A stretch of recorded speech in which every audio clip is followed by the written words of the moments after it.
Ever since the Cometians, that the Greeks called Egyptians, originated what we call philosophy, which is really an activity that is centered in the human mind.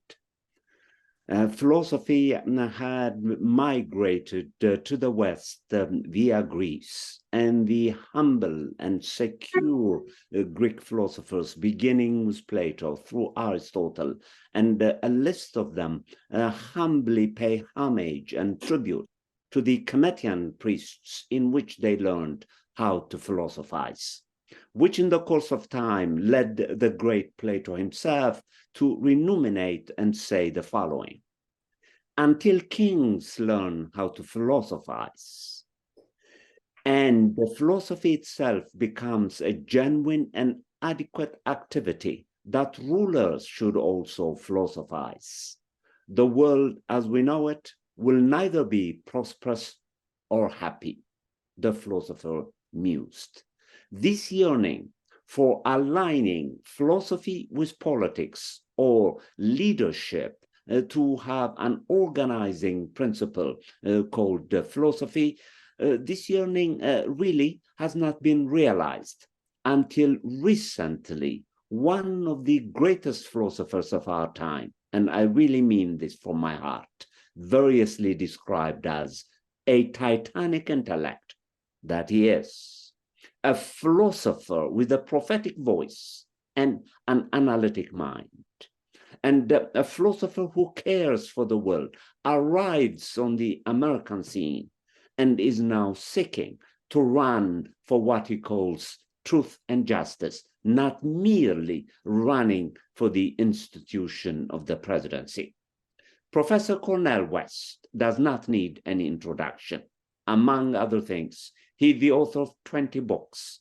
He's a frequent guest in websites, radio programs, all kinds of activities and invitations in which he generously participates. And now he is so generous, considering how busy he is, as you can imagine, that he has decided for the fourth time, I think, to appear in our television program, African Ascent International, to philosophize with us. His quest is to realize Plato's proposition, which was outlined on page 473, as it were, to sound pedantic, in Plato's book 5, at the expense of embarrassing him, because he's characteristically humble, a blend of his revolutionary Christianity and also his philosophical temperament. I am bringing him to show us how it is that we can integrate philosophy and politics today. Professor Cornel West, I must thank you for appearing in African Ascent International, and as you recall, 3 of your interviews were already converted into a book, and I'll flag the book at the end of the program. So today, what I have in mind that I and you could do is going to be strictly philosophical. Unless it is necessary, I will not ask you political questions, because you've been getting bombarded by them in 100 and 200 interviews in various websites. And the last thing that you want to do, I know your temperament, is to repeat yourself. So today, we're going to bring philosophy to the masses, since you're yearning to make that Platonic proposition real and exhibit the subtle ways by which philosophy could guide leadership, and leadership itself could be an adequate and rigorous practice of philosophizing. So my themes are essentially going to be 3. I would like us to talk as deeply as we can, philosophically, what human nature means to you. And then that would lead us to analyze philosophically the status and the meaning of appearances that human beings unnecessarily make much too much of, namely race, gender, sex, and class. Let's begin with reflecting on what human nature means to you and what you expect from all these human beings whom you're attempting to engage philosophically, and encourage them to vote for you, since you are running as an independent, which is characteristically a philosophical temperament? First, I want to say that it's always a blessing to be in conversation with you, my dear brother. That you remain a towering figure in the philosophical discourse, not just in America, but the world. I've said this a number of times. I said this in the book that we had such a good time writing and working on together. But thank you so much for allowing me to come back. And you are absolutely right. It is very rare that I get a chance to engage in philosophical discourse, not just during the campaign in many ways, but these days, even in public life.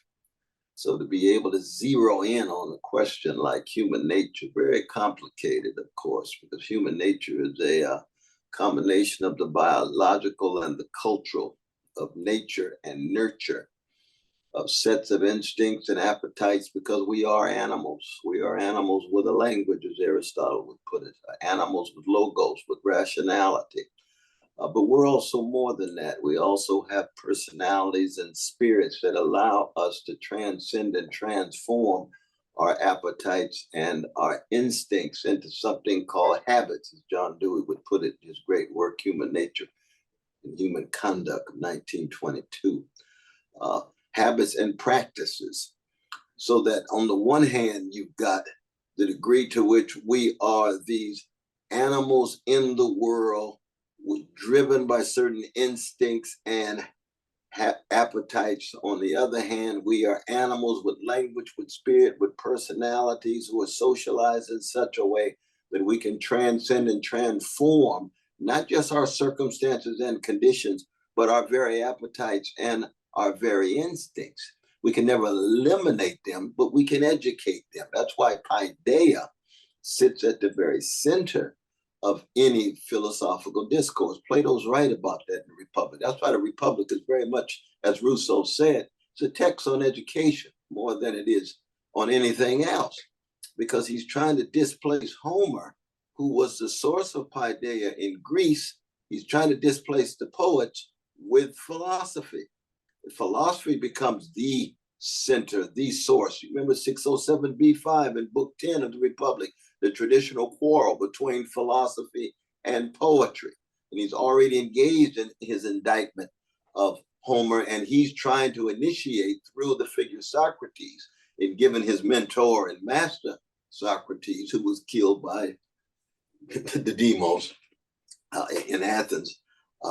He's going to make the world safe for Socrates by allowing Socrates to provide a whole new conception of education that has with it a certain kind of politics, the philosopher kings, those who have access to the idea of agathon, those who have access to the idea of the good, believing, in fact, that the masses of human beings are driven just by appetite and driven just by what he called thumos, spiritedness. They become the soldiers, they become the guards. And knowledge and wisdom is residing in the hearts, minds, and souls of these philosophers who will guide as they emerge out of the cave, out of the darkness, out of the space of shadows, and actually have a sense of reality, which is beneath the appearances, of the knowledge, which is beneath opinion. And in that sense, as you know, I come from a tradition of radical Democrat, small d. So I don't have the kind of anti-democratic sensibility that Plato does. When I think of myself as a particular moment in movements, a moment within my family, a moment within my community, a moment within my tradition. But these are movements from below. These are movements of a hated people, a terrorized people, a traumatized people, and oppressed people. And we're looking at the world through the lens of those sufferings and transforming and transcending those sufferings by means of our minds, so we think more clearly, by means of our hearts, so that we have a deep sense of feeling and sensitivity to the suffering, not just of our own families and groups, but of everybody, not even beyond humanity, even sentient creatures, of dogs and cats and so forth. And most importantly, and this is where I do agree with Plato and Socrates, that it really comes down to courage, though, brother.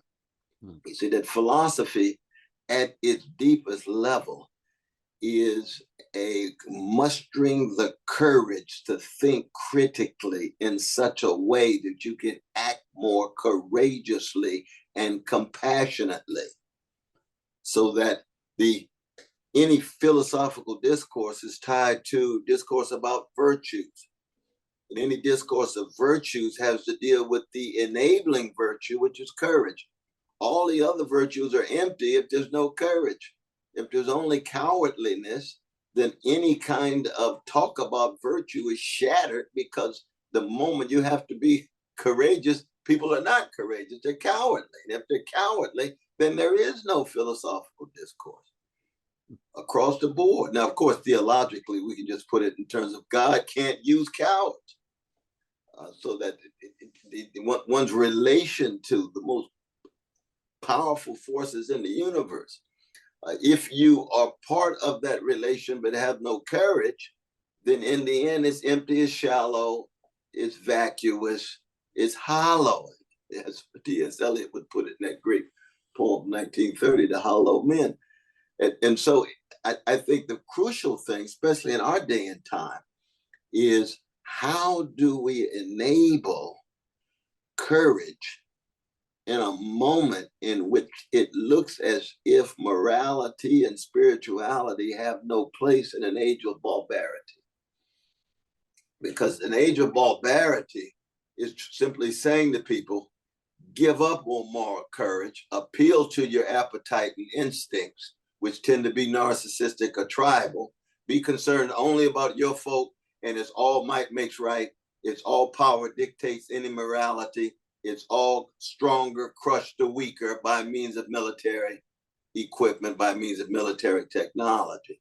Now, that's always been part and parcel of the human story. We know that. That's the history of the human species. Hatred organized, greed organized, fear manipulated, exploitation, domination. But philosophy provides that love of wisdom, those moments of interruption that try to hold back the hatred, hold back the greed, hold back the fear, hold back the domination, hold back the exploitation, and allow for not just Socratic dialogue, but a shattering of indifference toward the suffering of others, a shattering of callousness for the suffering of others, that opens these moments of interruption, of sensitivity, of Socratic dialogue, of genuine exchange, of critical self-examination, and in the end, of courageous action, courageous praxis, as our Marxist comrades would put it, DC. That was quite a discourse. I did not expect anything less.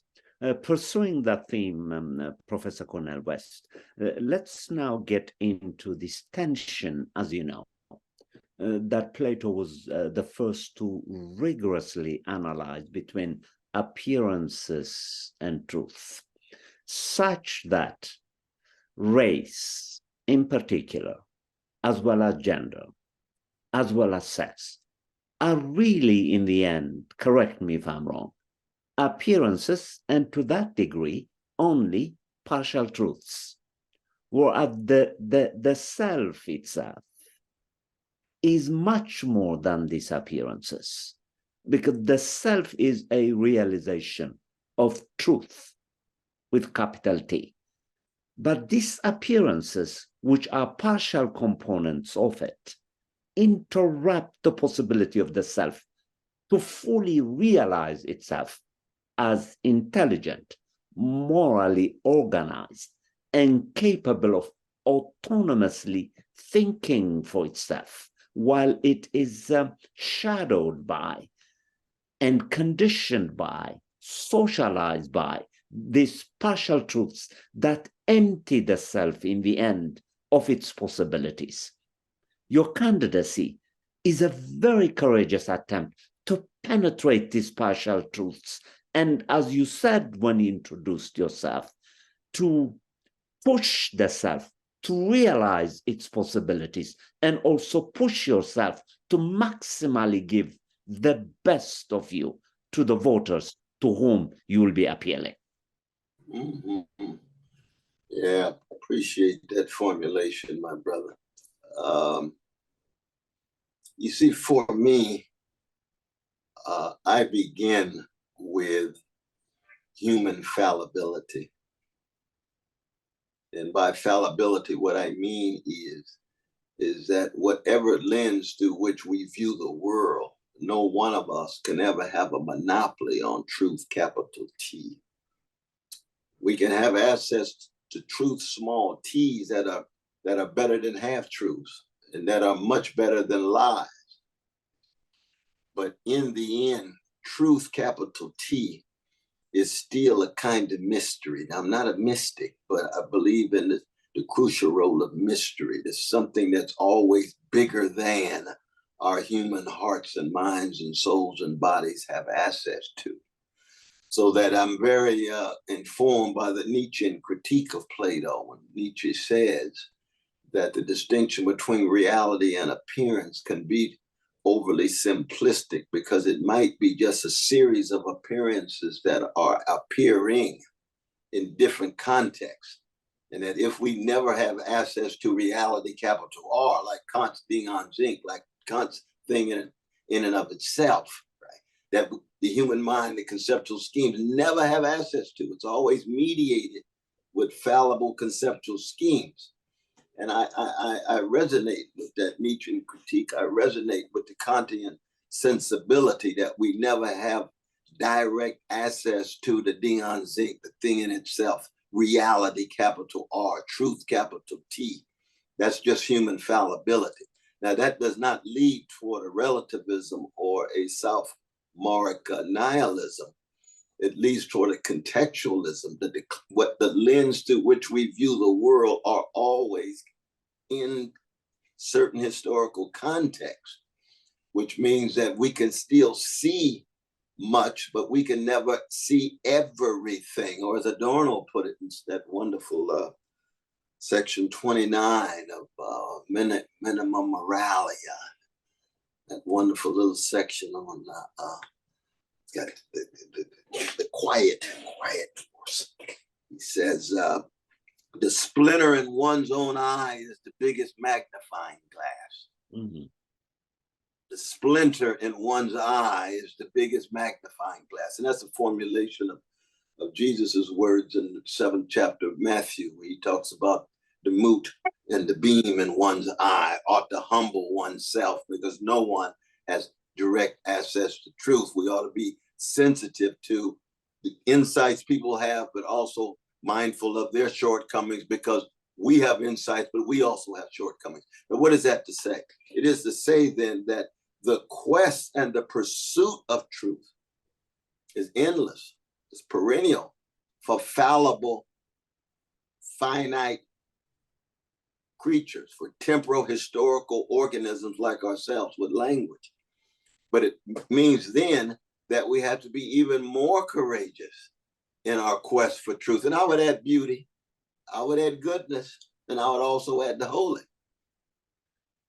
Now, what does that mean? It means then that our conceptions of human nature are always already informed by certain conceptions of fallibility and finitude and historicity and temporality, which makes it always contextual. And if it's always contextual, then we ought to be self-critical. We ought to be mindful of our shortcomings, mindful of our splinters in our eyes, as it were. But we ought to be even more vigilant in our attempt to engage in quest for truth and goodness and justice and so forth. So that you're absolutely right. I mean, Plato makes so much of the reality versus appearance distinction. It sits at the very center of his project that serves as the basis of the critique of the poets. He believes the poets never get to reality. All they have is imitations of imitations of imitations. All they have are appearances of appearances of appearances, or the accumulation of simulacra of copies, copies, copies, never getting at reality, capital R. And you see, I have a deep disagreement with Plato. I believe that philosophy should not be over against poetry. It ought to go to school with the poets. I actually believe that philosophy ought to go to school with the musicians. Because remember, Plato bans the flute in the Republic. And this is a very important move. Now, he doesn't just ban most of the poets. The only poets he allows are the poets who will write poetry to actually exalt the gods and to praise great men. Those are the only poets he admits, but he does away with the flute and only allows the lyre with one string. Why? Because the flute itself appeals to non-rational aspects of who we are, and he's trying to create his hierarchical chain of being. He's trying to create his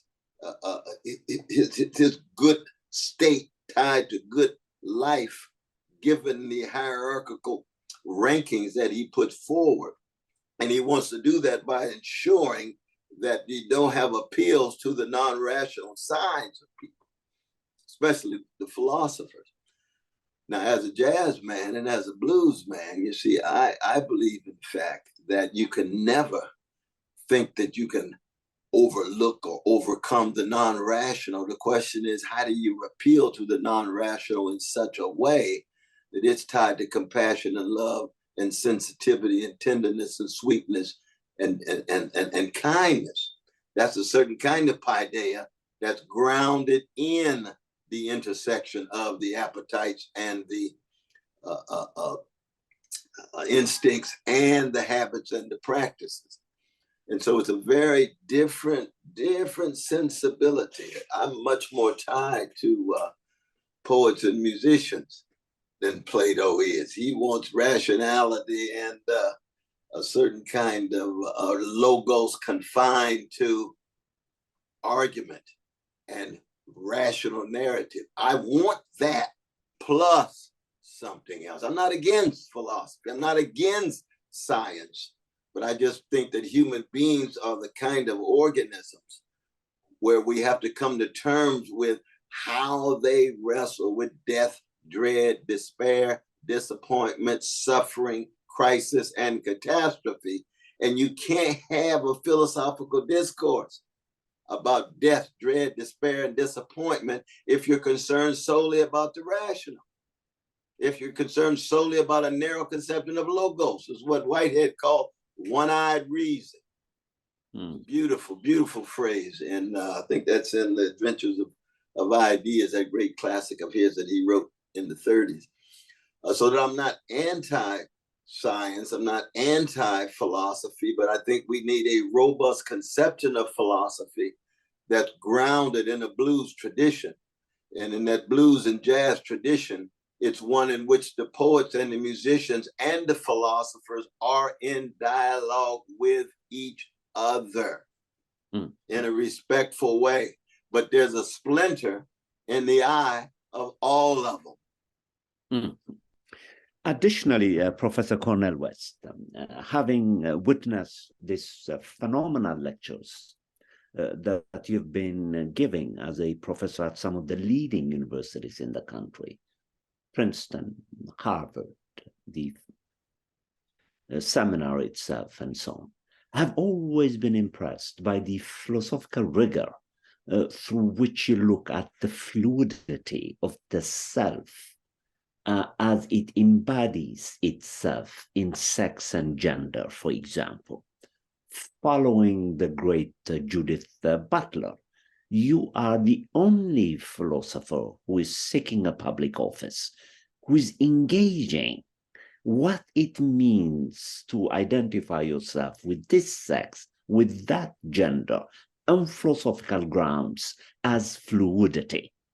I would like you to work that out for me, because some of your greatest admirers, whom I hope are going to vote for you in floods, in numbers, are going to do so because you're engaging their identities, their ways of life, their ethics, the meaning of their own existence as young as they are. instead of simply dismissing them or shallowly looking at what it means to have an identity. Perhaps at the expense of tiring you, we could do some reflection on that. Well, these questions are so powerful, though, brother. This is such a unique interview, as is always the case, going back to the talks that we had at my office in Cambridge now a number of years. I believe very deeply in notions of embodiment and enactment when it comes to discussions about human beings. In some ways, it's very Aristotelian. In some ways, it's very Whiteheadian. These days, it's primarily talked about by some of the great feminist philosophers and feminist social theorists, of which Judith Butler is one of the grandest, no doubt about that. But in talking about embodiment and enactment, it means then that by trying to keep track of people's precious humanity, because you see, in the end, I really am still an old school humanist that's motivated with my own Christian sensibilities, what it really means for organisms who are made in image and likeness of God and have a certain sanctity and dignity and fluidity, because they're temporal creatures, they're historical creatures, they're changing over time, and a whole lot is changing, not just their opinions, not just their viewpoints, but their identities are changing. Sometimes their very sexual genders are changing, and so forth and so on. But it's really the humanity that I'm trying. You take precious trans. It's their humanity I want to stay in contact with. You see, the Wachowskis, were kind enough to have me in The Matrix, and both of them engaged in gender transformation. Their rich humanity, also geniuses in terms of artists, but it's their humanity that I want to stay in contact with, even as they're undergoing various kinds of metamorphoses, transformations, and changes that they choose in light of who they conceive themselves to be and who they like to be. And so I try to say to every fellow human being that I'm fundamentally concerned with their dignity and their sanctity, whatever kinds of changes and transformations they undergo. Incredible. I am fully satisfied. And now, as time is fast approaching, because you have so many campaigns to attend to, allow me to ask just two more questions. Sure. Which, if you have time. Absolutely. If you don't mind, because I have promised you that I won't keep you beyond 45 minutes. But you're so titanic intellectually that I can't help but pursue you selfishly. So my last two questions are going to be the following. Let me begin with the first. I would like us to engage this interpenetration, as it were, of race and class that underlies and motivates your quest to take human beings seriously, including those who've been designated as Trumpites, so on the grounds that they could be appealed to as thinking human beings, provided that you exemplify enough respect and also exhibit interest in their ways of life, in their ethics, and then address them as human beings. And central to the possibility of performing this is to work out that interpenetration of race and class, particularly in a racist society where race as an appearance, to return to the Platonic theme, has become a second nature, and it's so difficult to engage it. I experience this in classes every day, having been teaching philosophy for almost 40 years now. It is so difficult because it's an appearance that has glued itself to the self, and the self finds it difficult to disengage itself from these appearances of race and class. No, that's so true. I always begin, especially these days, any discussion about race and class with empire.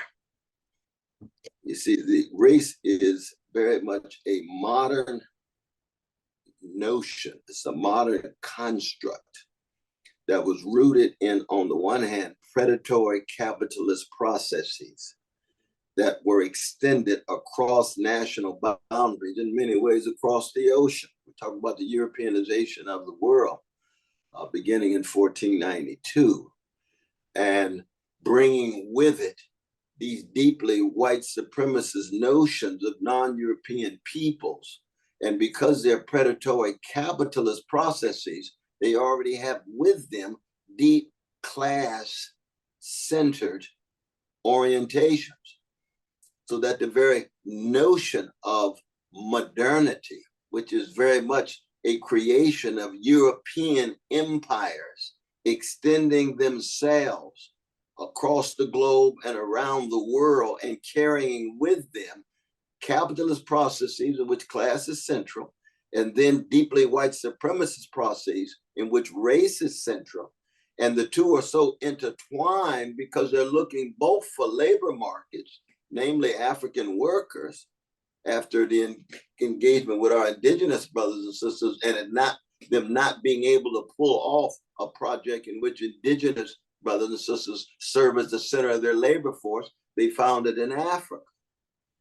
So that race and class historically, this is the makings of the modern world. This is the makings of the Europeanization of the world. And we're dealing with those legacies up until now. Now, after 1945, the Europeanization of the world is basically over, and Americanization takes over. And that Americanization is based very much on the Europeanization, but it's not the same thing. It's over against the Soviet Empire for a while, but that collapsed very quickly between 1945 and 1991, because the end of the Age of Europe was 1945. The Bolshevik Revolution is 1917. But by 1991, there's no countervailing force against the Americanization of the world. The American empire is in the driver's seat. Just like at this very moment, 45%, all military exports, America. It's unbelievable. There's never been an empire like that in what sits at the center of the American empire. Not just capitalist processes, but white supremacy because of the slavery as the fundamental foundation of the American democratic project.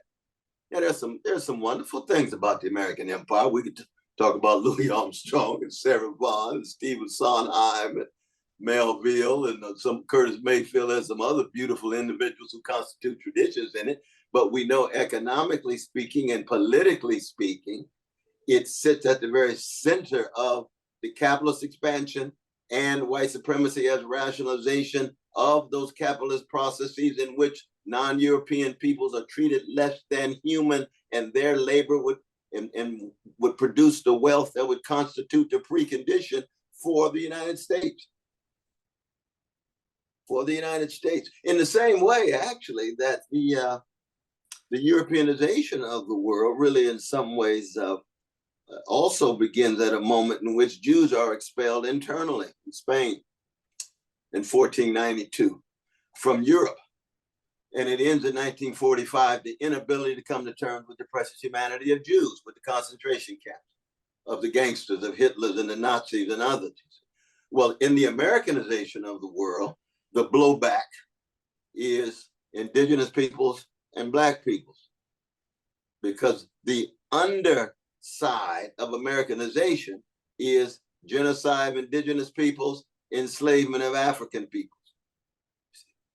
Just as a fundamental dynamic of the Europeanization of the world was the vicious treatment of Jews, the pogroms, the marginalizations, the brandings, and then the culmination with the concentration camps and so forth. Now, there's a whole lot of other things going on, but those are crucial markers. And there's no accident that the great prophetic figures of the Americanization of the world, that goes all the way back to W.B. Du Bois and Harriet Tubman, and culminates in some ways with James Baldwin and Toni Morrison, says what? That white supremacy will bring down the curtain on the American empire. Why? Because race and class and gender are always intertwined, but the inability to come to terms with that white supremacy will bring down the curtain in the same way that the curtain was brought down on the Europeanization of the world in 1945, marked by the inability to come to terms with the humanity of Jews, but tied to a whole host of other phenomena, as we know, nationalisms and anti-communisms and trashing of socialists and anarchists and the organized greed of the fascists that were in the driver's seat for leading toward the catastrophe in 1945. And I'm saying this not because you can lay out all of this in a clear manner very quickly. You really have to move step by step for people to see the overall argument. I'm just giving a sketch of the outline of the context. And then the question becomes, well, what happens to the fate of philosophy, the plight of philosophy, given these conditions? And I tell you, my brother, one of the major blind spots of philosophers has always been that of Karl von Clausewitz and his great work on war. You don't get a lot of philosophers understanding the crucial role of war and organized force in shaping societies, in shaping nation states, in shaping civil societies. Philosophy remains too far attached from the real world, and we know war has always been a fundamental phenomenon. Same is true for empires. If you look at the history of philosophical reflection and see how many philosophers have really hit empire head on, and you know better than all of us in so many ways, when it comes to going back to pre-modern philosophical reflections in Egypt and how race became tied into it and how gender became tied into it. It's only recently, in the last 20 or 30 years, that the profession of philosophy even woke up and recognized that race and gender and empire were fundamental. Incredible. Indeed.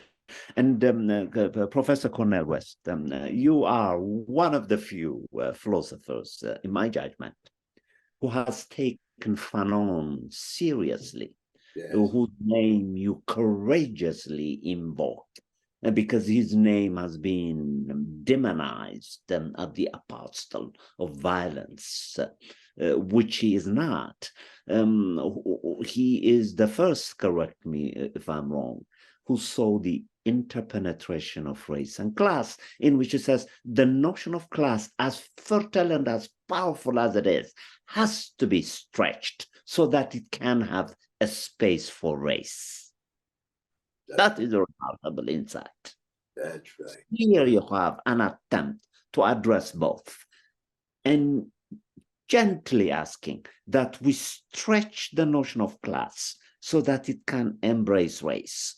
We cannot remove race because it is tied to class. But if we stretch class, if we did not stretch it so that it won't break down, but stretch it sufficiently, then we will locate race inside it because it is intertwined with it. Absolutely. Remember the great Stuart Hall used to say that race is the prism in which class lives, and class is the prism in which race lives. But I would say this, I mean, one of the joys of my intellectual life was to be asked to write the new introduction to Frantz Fanon's Wretched of the Earth, the 60th anniversary, by his beloved daughter, Paris. And in doing that, I was able to reflect precisely on the greatness of Fanon in terms of his notions of decolonization. Decolonization that does precisely what you noted. It stretches Marxist analysis, but attempts to understand the ways in which class and race are simultaneously enacted and articulated, and then understand it again against the backdrop of empire. Because see, Fanon understood that the end of the age of Europe was primarily driven by its opposition to the decolonization of the world, not just the so-called third world. Europe itself needed to be decolonized. In the same way, America itself needs to be decolonized. It can't be the empire that dictates the policies of other nations and has a total spectrum of domination. No, it's a nation among nations. that doesn't have to try to force nations to defer. And when they don't defer, there's invasion and occupation. We've seen that in the history of American empire, which is military, not just in Latin America, but around the world, recently in Iraq and Afghanistan and Vietnam and so forth. So Fanon understood that decolonization was going to be one of the fundamental sources for the next wave of how humanity had to come to terms with its catastrophes. And he called for what? A new humanism, a new conception of humanity that built on the best of Europe. You've understood this so well. You're one of the grand ones that understand a dialectical understanding of the West. The West has its crimes, but we can still learn from the West at its best. But at its worst, the crimes are barbaric. At its best, there's insights. And Fanon says the same thing. We can learn from the European traditions and heritages, but from the vantage point of the colonized, pushing for decolonization. And what is decolonization? Well, in many ways, it's a matter of course, he's a socialist, so he wants to decommodify those mechanisms that are responsible for satisfying the basic social needs of people, of healthcare and education and housing and jobs and quality relations. There's got to be some democratic oversight. If it's just the market, if it's just commodification that sits at the center of those, it's over. Because the strong are going to, and the greedy are going to seize it, and the weak will have nothing. The weak will be dangling.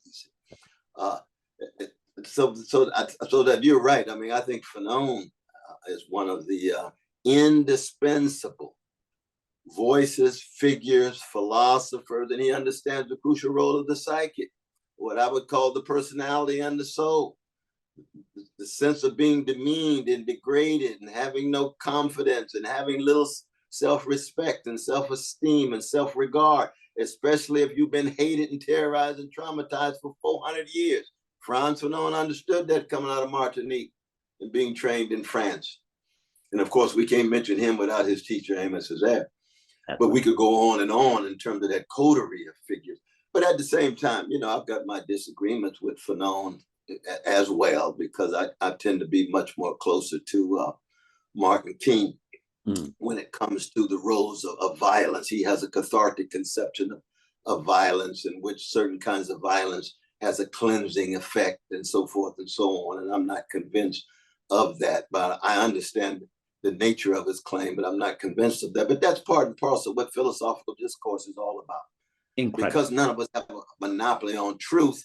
We learn from one another, we push one another, we challenge one another, and in the end, we hope we come up stronger because we interacted with one another.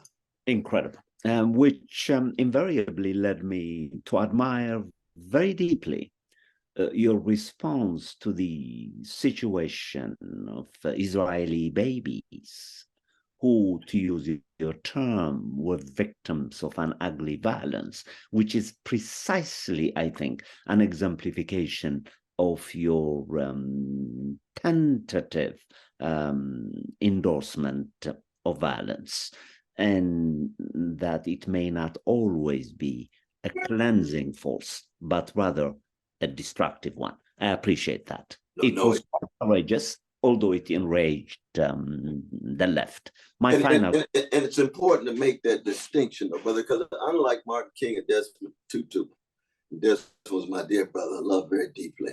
We used to argue this all the time in the middle of the night, that I'm not a pacifist. You see, I believe in just war. I believe that you can attack property sites. I believe that you can attack military combatants in a context of war.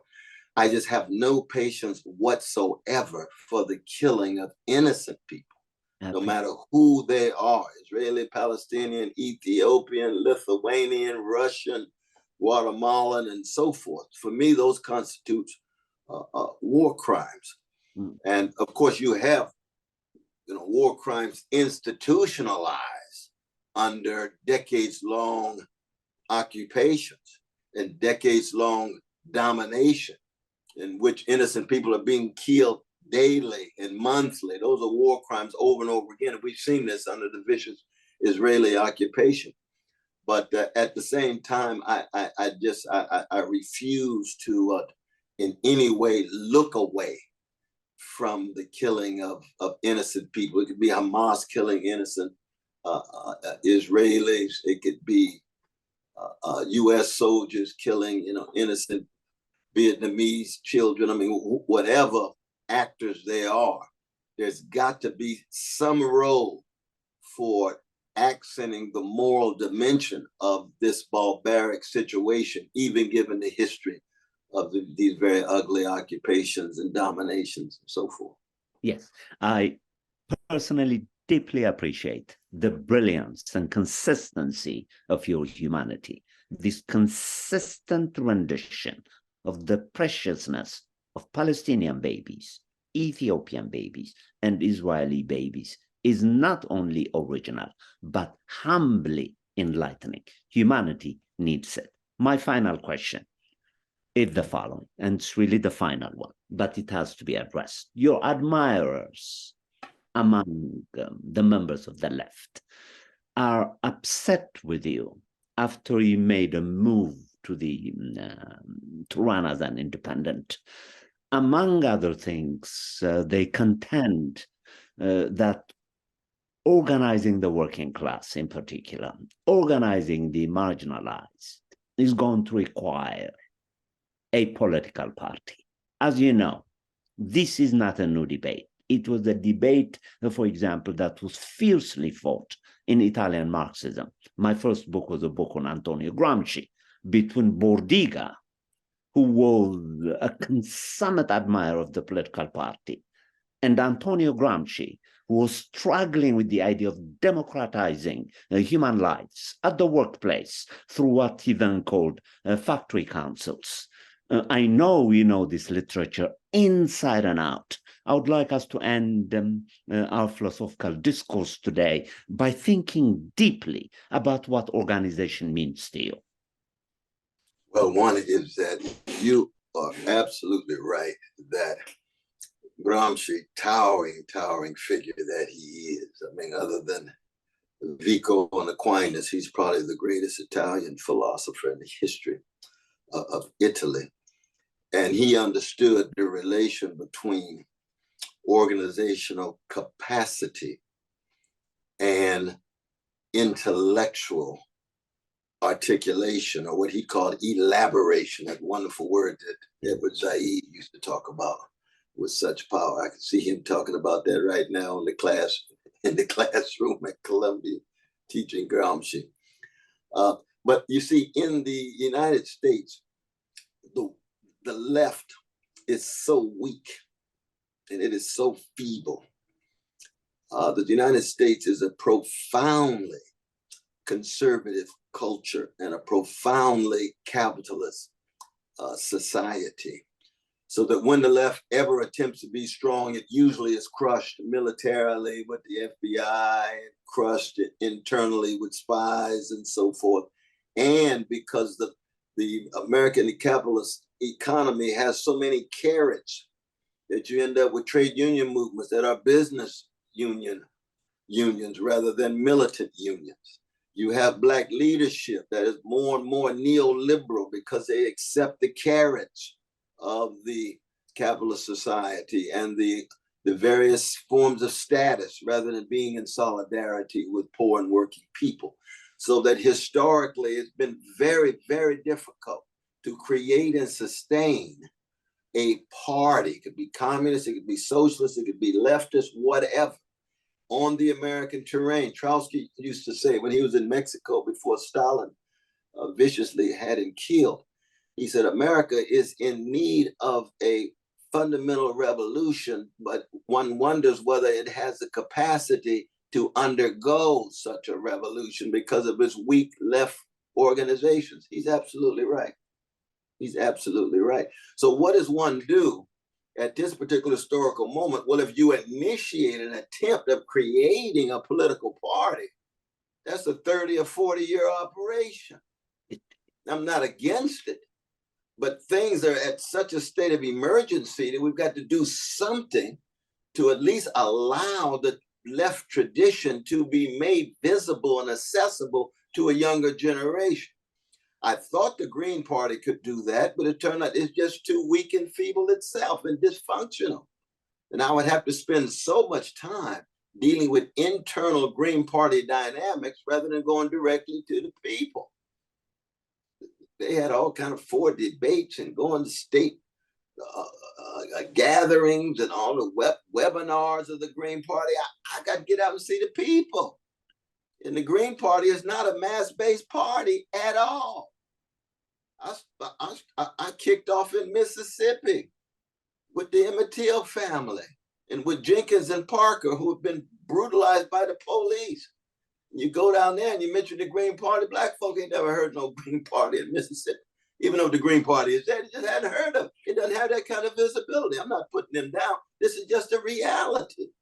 Now, of course, what I gave up was those 17 states that they have ballot access. And we as independent now, much freer, speak our minds, not tied to Green Party process of nomination, that we can get 15 or 18 states fairly easily.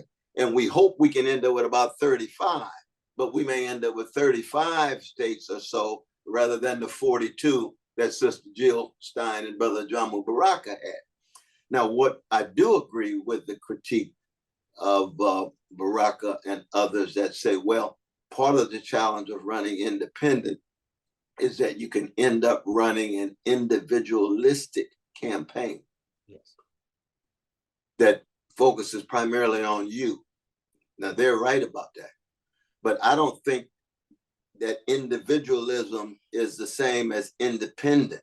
You can be an independent candidate who still puts the people at the center of what you're doing, tied to whatever movements in your backdrop without a party. And they're saying the only way you can have a people-centered movement is to have a party. And I said, well, the Green Party's been out here since 1991, and they're not the most visible organization when it comes to voices on the left. They pop up every 4 years. I had long talks with Brother Ralph Nader, who I love deeply. And he told me explicitly, Brother West, the internal dynamics of the Green Party is going to be a distraction for you. You need to run independent. He told me that from the very beginning. And he ran on the Green Party, and he also ran independent at the same time. He said, if I have to do it again, I would definitely run independent. Now, Ralph Nader, you know, is somebody who knows what he's talking about. He's 89 years young, still strong as he can be in Washington, D.C., and I stay in contact with him. But he's just one example. Same would be true with Chris Hedges. Chris Hedges told me the same thing. He introduced me to the Green Party, saw what was going on, and said it's a good idea to leave. See, I take Chris Hedges very, very seriously. I love that brother. He's one of the towering figures on the left as well. But all of us, again, you know, we learn from each other. I just hope that we can have some overarching solidarity. That's because the left historically being so weak. If we're at each other's throats, then we get even weaker. But I'm going for the everyday people. I'm going for the masses. And the masses, they're not privy to all these left-wing internal differences and dynamics. They don't really follow that at all. They just want somebody with integrity, honesty, decency, courage, that has an all-embracing vision of humanity that's not even Amerocentric, but understands the centrality of every country in the world, the centrality of Africa, the centrality of the global South as we move toward climatic catastrophe, as we move toward possible nuclear catastrophe, as we move toward more and more wars over water and a whole host of other things, and to do it in such a way that you still have a smile and you still have your style with your tremendous spirituality and your tenacity, fighting, fighting, fighting. Incredible. Of course, you can imagine how excited I am to continue interviewing you.